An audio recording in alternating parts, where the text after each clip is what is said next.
Brandon here with Therapeutic Fragrance. Thank you for joining and tuning in. Today I have a review of a oud oil. We're going to do Chugoku Senkoh from Ensar Oud. Stay tuned.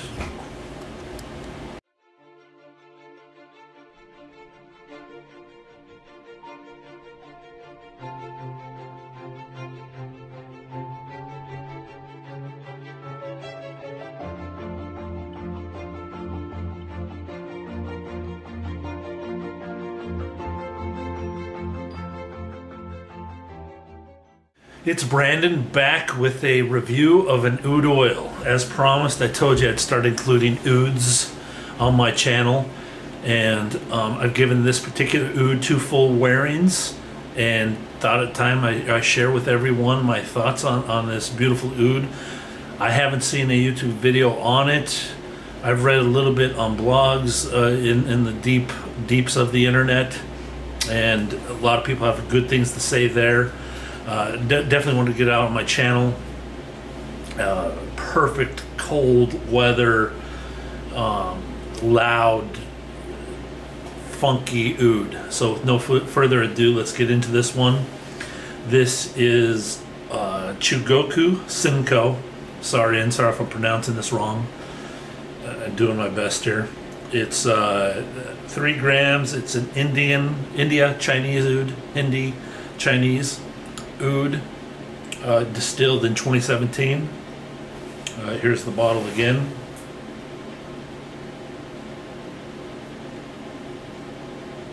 Lovely color, lovely, just brown, almost vanilla ambery yumminess there.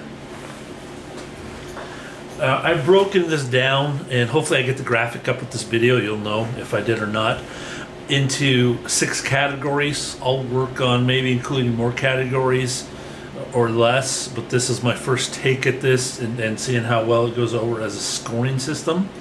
I have I'll go one by one here. The animalic of this oud is I think, you know, all ouds either do or don't have this. This is a very animalic oud. I would put this one at a 4 out of 5. As far as the animalics in here, the funkiness that's in here. Not that it's a bad thing. I mean, that's what a lot of people love oud for, is its funkiness. This is definitely more on the funky side of ouds. Floral aspects of this one, I scored this one at a 1 out of 5 on the florals. Definitely toned down on this one. Aquatics, 1.5 out of 5. Toned down again. Spices, this is a spicier oud to me. I put this up at 3 out of 5. Resinous, this is one of the most resinous ouds I've ever smelled. 4 out of 5 for me. And then woods, woods background, 3.5 out of 5 is what I have this one for me. My notes before I read anything else, and I was quite surprised because I'm very nervous at this, was very close to Ensar's beautiful write-up. I mean, it's so dangerous the way this guy writes. I mean, it ventures on hyperbole, but the more I get to know him and see him in videos, you can tell that it's less hyperbole and more passion is what I'm sensing. I hope one day I get to meet him, and especially if I'm going to use him in my products to a greater extent. His marketing is genius, and yeah, you can tell he just has a passion for what he's doing, and it comes out especially in this distillation of oud. So what I had off the top of my head was sweet, spicy, slightly very slightly floral, very resinous, a big funk factor in the best way. A leather backbone laced with forest that won't let go. The addictive factor on this oud is an 8.5 out of 10. Very addictive, and what I mean by addictive with ouds is you're always smelling it off of yourself. Probably one of the big reasons I've kept my beard around is to put these oils on the beard and wrist. I put some on a couple hours ago because I knew I was doing this today. So actually third wearing for me on this one. And the addictive factor is you keep smelling your wrist. You keep smelling where you swiped it on at. So at 8.5 out of 10 for me. The other times I wore this thing, I mean, constantly. I'm to the point I'm looking around, you know, in public. I'm like, I can't help it. I'd rather do that than check Facebook or Instagram or whatever. It's way more therapeutic doing that than your social media. So, yeah, just a good finish to the soul. Another thing about this oud is it's like the wind. You put it on. It was a gray day, first day I wore it, very gray, wet out. And as I'm walking a quarter mile to a coffee shop, I just get whiffs of this thing, and it sings like the wind. You know, you turn, and without knowing it, you get a whiff. Without expecting it, you know, every 5 minutes, you just get a new whiff of this stuff. And yeah, it keeps you going on your day. The Hindi, so the funkiness I'm talking about in this is definitely balanced out by whatever he did. I'm assuming it's with the other oud he used, the Chinese oud that he used in this. They definitely play off each other very, very well. When I say funky, I don't want to turn people off like it's this fecal funk. It's not. It's not a full barnyard. It's very well hidden. If you ride horses and whatnot, that smell you get from the stables when you're taking care of horses that you enjoy. It's leathery, the saddle of a horse.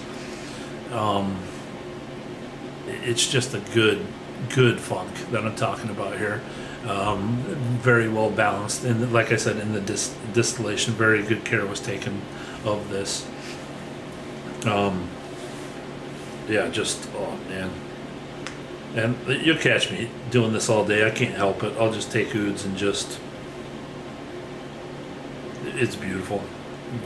Resinous, very, very resinous. I mentioned in my previous videos, I'm just a huge fan of labdanum and resins like that. And this has, it's one oil, and this has resins in spades. Just different ones that sing off of it. Amazing, amazing what we can do.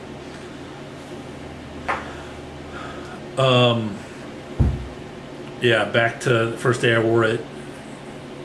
I mean, yeah, I'm sitting there sipping espresso, and here I am just getting whiffs of this stuff off of me as I'm sipping espresso, doing creative work.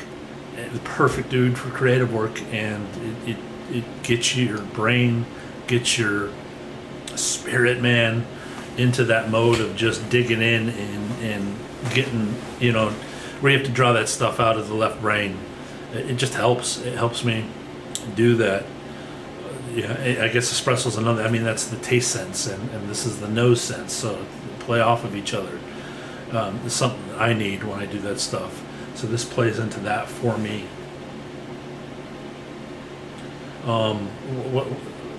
Yeah, this is not a first timer's oud. Oh, I put this on the first day. I was actually later in the day around a lot of people, just social gathering. Didn't really mean for it or plan for it. Something I would usually, if I was planning a fragrance, would wear something more friendly. But this was on, and I did not want to put anything over it. It was about 3 hours into the wearing of this, and so I let them smell it. First timers never smelled oud, know what oud is or anything. Had them smell it, and the first, you know, they're being careful because they've heard me talk about oud before, and being this crazy man, and I go off on crazy other things all the time, finding far out things that usually become very popular in culture, especially around the Portland area, like our restaurant stuff. Anyways, I digress. I have them smell this oud for the first time. And the reaction was, what are all the spices in there? That's good. And they took a very soft sniff. And I'm like, yeah, there's spices and whatnot in there. So also, do you smell the leather and the... I tried not to use the word barnyard because I don't want to get that in people's minds with oud, because it's, if you go on the net, it's very overtaken in Western culture that's what oud is. Funk, I think, a little funky is the word I use. Leather with a little funk. And they come back and take a big whiff, and then they're, whoa, they're very off pleased. I should have stuck with the first whiff, because off the top, there's a lot of spice and resins that mix very well together. This is just a good, this would be a good base for like a spring citrus scent to put a citrus on top of. But yeah, their second sniff they're very well put off. I should not have introduced them to this as their first big sniff of oud. My mistake. But yeah, that was an interesting take on people's reactions of oud. It was fun. Maybe next time I'll give them a Yusuf, or I have a couple other light florals that I've bought, or Atars. Probably give them an Atar to get used to the oud first, and out of the Western Tom Ford oud world that they're used to.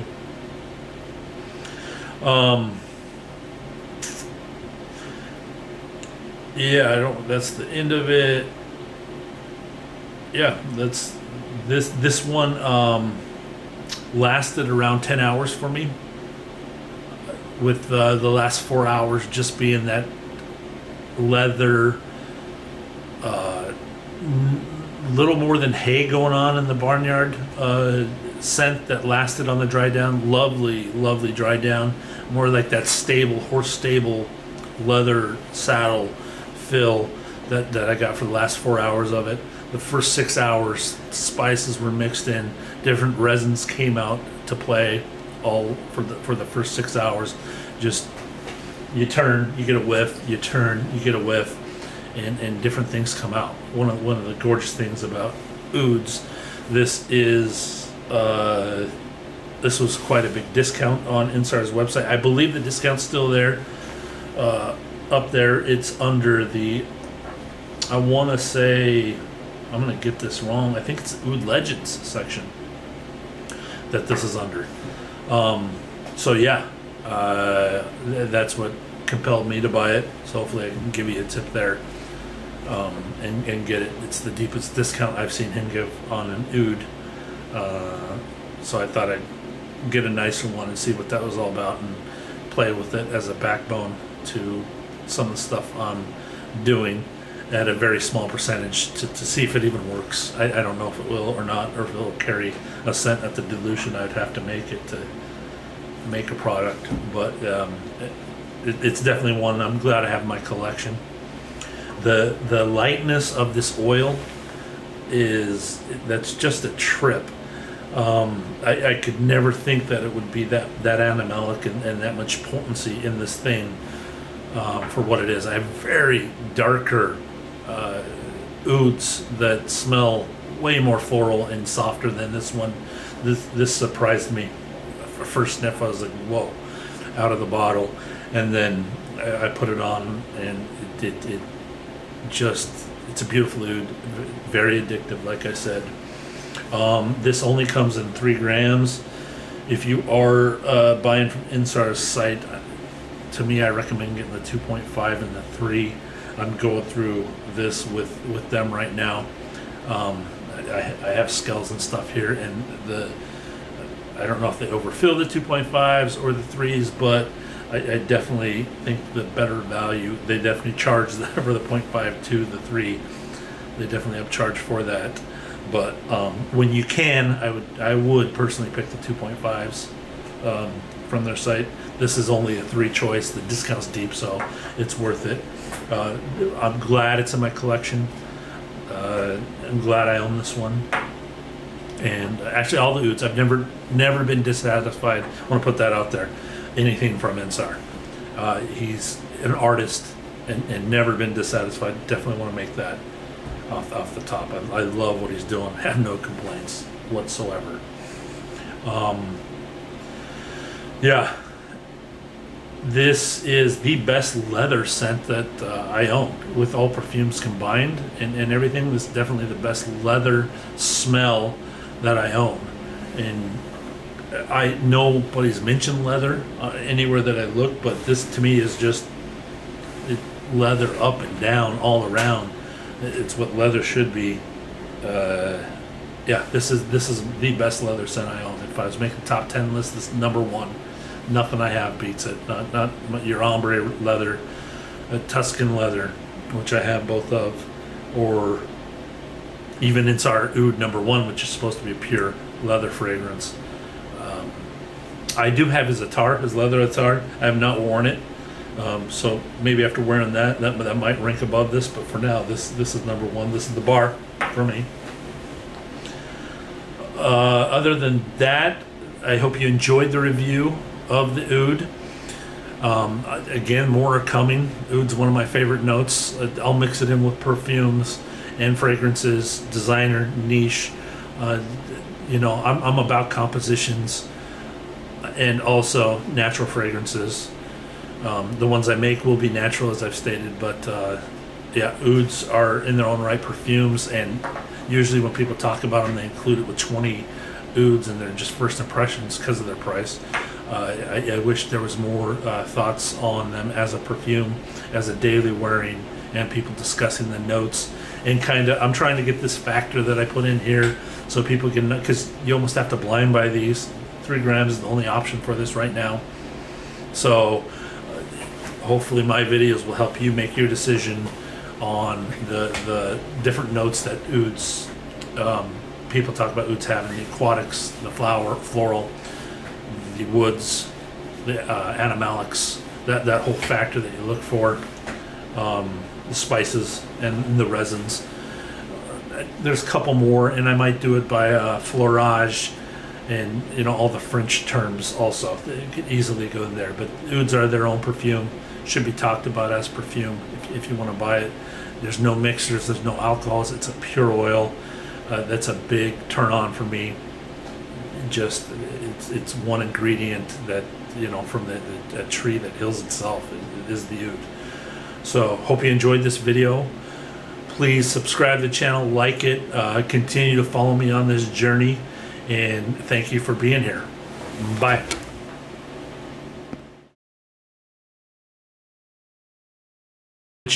So just got back after doing a workout and had this oil on probably 4 hour mark, between 3 and 4 hour mark, and worked out 45 minutes hard cardio, about 4 miles.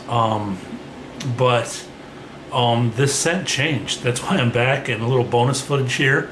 It's probably something I need to add to my Oud reviews. I know everybody's got cold weather fragrance, this and that, and heavy fragrances aren't meant for warmer weather. So this would be a scenario where it'd be warmer weather. Definitely heart rate was, you know, above 140, 150, even hit up to 170 at points. Heavy cardio, so it got my sweat going. And smelled my wrist during the time, and just fragrance changed and put off a petrol smell. Off-putting to some, but man, I love this smell. It's like a tower, a heavy tower. If you put your nose on his attar or his Loud, the L-O-U-D-H perfume that Andy does with real Oud in it, that petroleum he does, if you're not a fan of towers, you would not want to wear this in high heat. It definitely just this high, just petroleum scent that awesome. I love it. I was like, oh, this, especially when you're working out. I'm smelling it, just made you just made you want to work out even harder. At least me. And then with a sweet cedar, just like this petroleum's on top of this sweet cedar, and you can smell both just coming together. So yeah, little bonus, want to add that to this video. Thought it was important, and I'll probably try to do this more with Ouds to add that, because I put it on my pulse points right here, and I had it on my neck too, but I can't really smell that heavy, but I could smell my wrist heavy. And yeah, definitely got that smell off of it. Just loved how that changed and wanted to put that up there. Thanks, guys. Take care. Bye.